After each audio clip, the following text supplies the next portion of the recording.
Hi, we're Spriggan Mist, and you're watching Afterglow Prog Rock TV.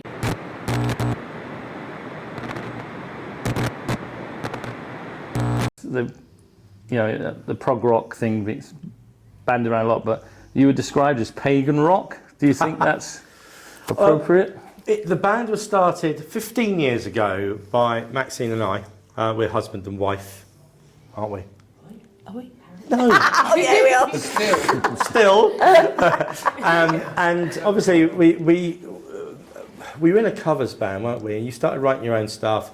And we thought, do you know what? This will get us into a few free pagan festivals, you know? No, pagan festivals free. That's what I meant to say. Yeah.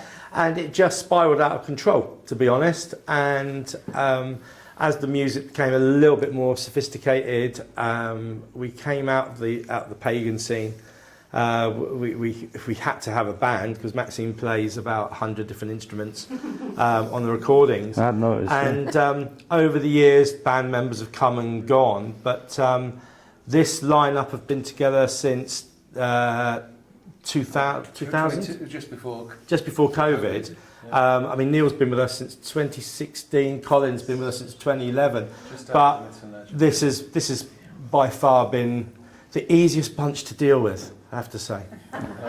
Yeah, absolutely. So that's where we came from, really, and it was only a chance application into HRH 11 at the O2 in Sheffield that really the prog scene kind of went, yeah, okay, we like this, and we started getting gigs, and yeah. It's always been one of those things, I think, with our band. We've quite often said, we don't know where to put you in a category. Yeah. We don't understand where you fit. You're folk one minute, and then you're prog the next minute, and then you're not prog, and then you're pagan, and we just don't mind. We like it all. So yeah, I was talking to Pendragon. They were saying that the whole thing about the labelling, it's just convenience. It's just a bit, Yeah. We were actually told once, love what you do, but we can't do much with you. We can't market you because you don't fall into a category. And it was like, well, So we need an unclassified, don't we? Yeah. Well, that is the nature of prog, isn't it? Prog is a diverse mix of everything. And I think what's good about the prog scene is they love music. And that sounds stupid, but they do genuinely love music and want to hear the music, want to know why you've written that music like that, and they want to have the glossy LPs with all the bits to read. Yeah. We all did that, right? Yeah. And I think there's still an element of that with things like Afterglow and some of the other groups on social media that give you that outlet. It's like opening. Oh look, yeah. This is the notes, if you like, on the LP. But yeah, so. Yeah, I've asked a few of the bands that I've interviewed, do you think there's a prog rock revival in the works? And a lot of them sort of said, well, it's never been away, so how can you have a revival if it's never been away? It's evolved, it's changed. I think, like I said, I think the prog scene is much more accepting. I think maybe it's changed a little bit and it's become more diverse than what it has. I mean, there was a time when we walked into that HRH at O2 Sheffield and we thought, oh no, is everybody going to love us or not? And actually, we were really shocked at the way people just loved what we were doing. But there was a moment there we thought, are we in the wrong place? Yeah. And of course, the live show, we've got Jadu Tribal Dance as well, who accompany us sometimes. And especially on a big stage like today at Soundle, they really come into their own. It just adds a little bit of spectacle. And again, I think the prog scene loves that. They can see the art in it.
Yeah, we was talking to Pendragon about that. You know, he was saying that they didn't fit into the category of like dressing up and makeup and all that.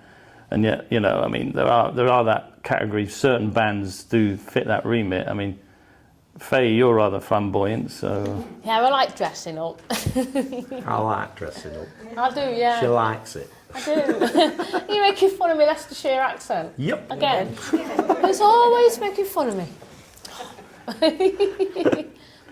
But I mean, there is a place for it, for all sorts of types and groups and that, don't you think, in progressive rock? I mean, Oh, definitely, Yeah. definitely. And actually, if you look at some of that sort of folk tales and telling tales, it lies amongst quite a lot of the bands we've seen recently. And we've seen quite, I mean, Hayes, a lot of their tales, I mean, absolutely phenomenal. amazing. Talk about dressing Yeah, exactly. And we have all of those folk tales running through all of our songs, so Yeah. it kind of fits with that too in the storytelling.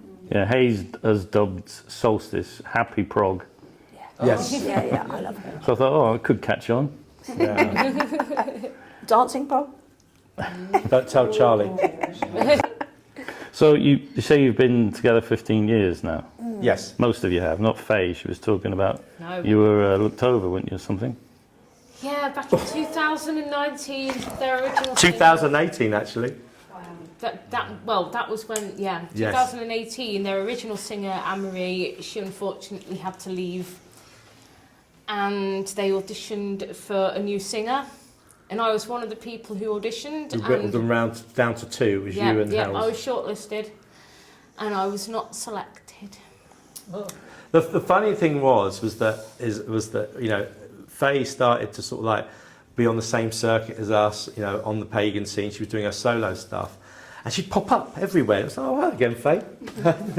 And then That was all strategy. it was, and then I'm just going to stick around. Hells, who we did give the gig to, it was a very good singer. She said, guys, it's not for me. After about 18 months, she decided that was it. And to be fair, Max and I are actually going to fold the band. We thought, oh, we can't go for another singer. And we thought, we'll sleep on it. And Faye actually sent me a PM on Messenger, and I didn't read it until the morning.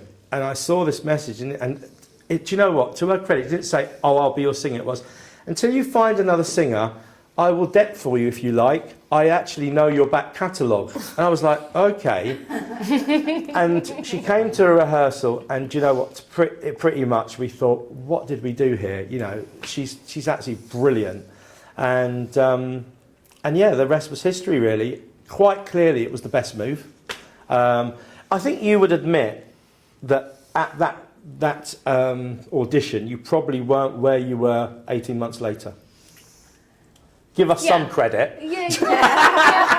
I'd had a long break from singing at that point, where I hadn't been singing very much, so I'd got some vocal fitness to regain at that point. Because when you're a singer, the worst thing you can do as a singer is to not sing. Because you are a form of athlete, and your voice loses condition so quickly if you don't sing. And none of us knew that first gig. I remember it was London Stone in Staines. So Faye came out of sort of like there was a toilet there, I think it was, wasn't it? And she was dressed like this, this sort of like pagan queen, wasn't it? And I think Kimberly Witch was the first song we actually sang that day. Yes. And all of a sudden she started prowling the stage, and we'd never seen her do that. And it was just like, people said, yeah, you've got the singer now. But don't tell her that. Get out the door. Yeah, edit that bit out. Right, Isambard, the Mechanical Dragon, is that the correct title? It Yes. is, yeah. Did you feel maybe that could be sort of like maybe a bigger production if you ever got a chance? You know? Well, we've had many big productions. So Isambard was a bit of a dream that came along, and it's already got how many songs? 1, 2, 3. 3, 1 in the making. And 1 in the making, so 4. We think eventually it will become its own album, concept album, and possibly will become a show of its own. But we're not really thought about how we'd make a dragon breathe fire. Yeah. There's lots of pyrotechnics around though you could use. Yeah. So we used to we do this thing called Ghostly Tales, this is how we start. It was a very small kind of folky type, telling the stories around ghostly tales of Berkshire. And what happened was we decided that we were going to go around and tour it in little pubs, this troubadour type thing, you know. And then it didn't work that way. It ended up being a massive production with huge sets and dancing and storytellers. It got out of control, but it was the last one we did. It was huge. So well attended, wasn't it? Yeah. And there were people queuing out the door. There's people queuing out the door, and it was a bit crazy. And Aaron, who's our sound engineer and our son, he vowed that he would never do it again in a smaller venue. He wanted to do it in a big venue. And of course, that's a cost attached to it. So it's coming back this year. We are doing it again this year. But it's a big thing. It's a big undertaking. And obviously Jadu Tribe will do a lot for that as well. Kat and I get plotting. And the tribal dancers go, oh. The band go, oh. As soon as we say, I've had an idea. I had an idea. So, but that's where I think Jadu Tribal Dance really come into their own as well on those. We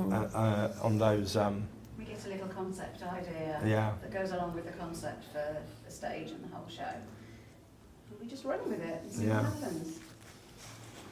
Yeah, I think it's calling out for something like that, though, don't you think? Yeah, definitely. Yes. I think so. Yeah. Like Matt said, I think the main thing is if you're going to have something with a mechanical dragon, you need to find a way of building a mechanical dragon, or at least something that will fire some sort of fire of some sort, or to represent fire. And I think that's the challenge that we've had, really. But yeah, I think when we mentioned that to Aaron, he shudders, really. He'd get his toolbox out and knocking something together. I saw Rush, and they had like an animated dragon behind them, but then when it breathed fire, they got it to look like it was breathing fire through the screen into the audience, which is I think that's probably the way we'll have to go. But then obviously you've got the challenge as well. A good screen. You've got to get a really decent. It's got to be the right venue as well. So, but yeah, never say never.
Well, when Afterglow started in the 80s, the big be-all and end-all of the bands, their ambition was to headline the marquee.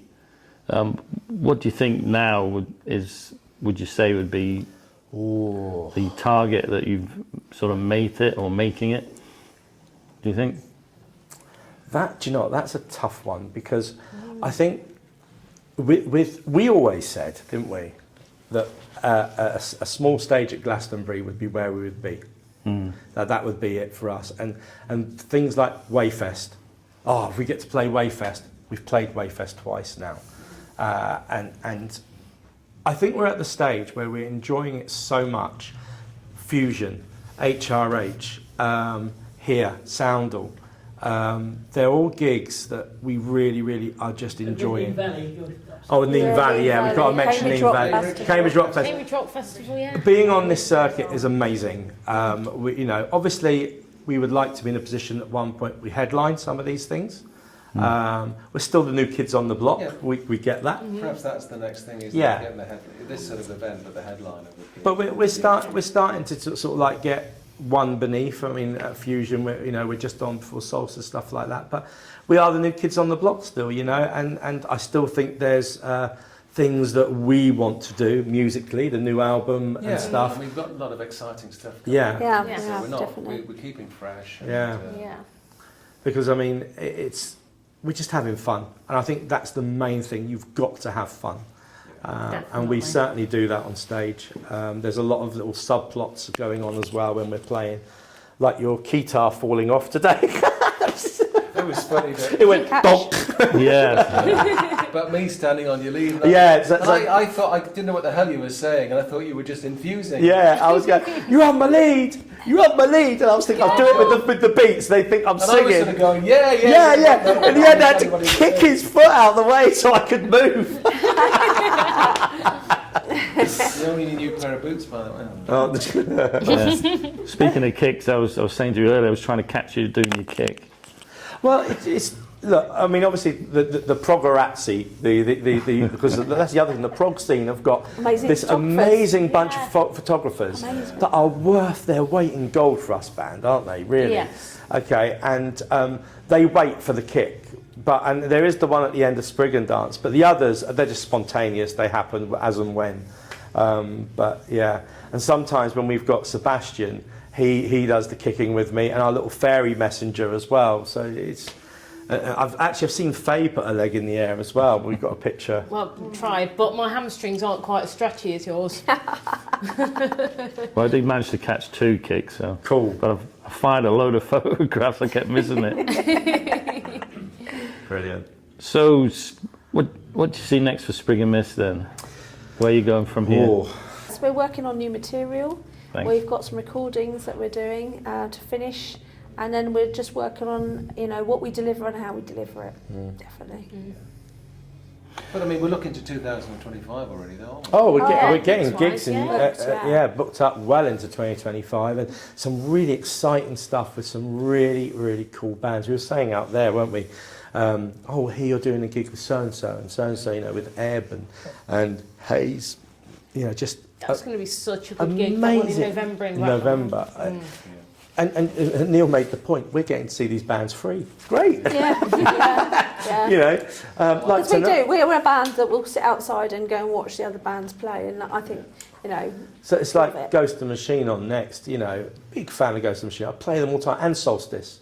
So for me, tonight, it's a no-brainer. I'm hanging around, I'm going to hang and watch the bands, So yeah. Don't tell Charlie I'm a fan of Ghost of the Machine, though. No, you made that clear through the concert. Yeah, I did. And you're all going to dance at the front. It is, in their slowest song, I'm going to literally dance at the front. Yeah. So do you feel like there's a lot of venues, I've asked this to a couple of other bands now that are closing well-known venues. Have you found that? Well, even our local venue that we play in, the Acoustic Couch in Bracknell, even that's shutting down. And not, no fault of their own. It's in a building that's got that concrete issue, rack, and so therefore it has to close. But the councils haven't got anywhere else for them to go, not provide anything, and to find a venue, it's going to cost millions for them. We've had some balmy nights down there, haven't we? And it's just such a shame. And the fact that in November, that will probably be the last prog gig down there. Yeah. And they really are accepting of original music. And even though we all know some of the original bands, we're not pulling that say a tribute act would I have. I think that's more the issue, isn't Yeah. it? I mean, yeah, there may well be venues closing down, but I think it's the original music scene is the difficult one. Because yes, the venues, if they have a tribute band on, they do pull the crowds into them. And that's what I The, really love the about tribute this bands band, are yeah. keeping open these venues. Well, that's true. Well, that's Yeah, what's in a great way. about this It's another prog way of scene, looking at Yes. isn't it? Is that Yeah. people are willing to listen and give a band a try to see if they like them. Whereas actually, if you try and play a local venue, people want to see and sing along to whatever they know. They're not willing to take that, you know. Well, yes, chance. the prog audience is just, I've just found them amazing. I've played sort of solo in sort of the general singer-songwriter scene and the folk scene, and you know, it is difficult getting people out to see music. But prog fans, you see people who will go to every gig by every band, and they'll nip between Norfolk and Wales, and they just, And not only that, it's amazing.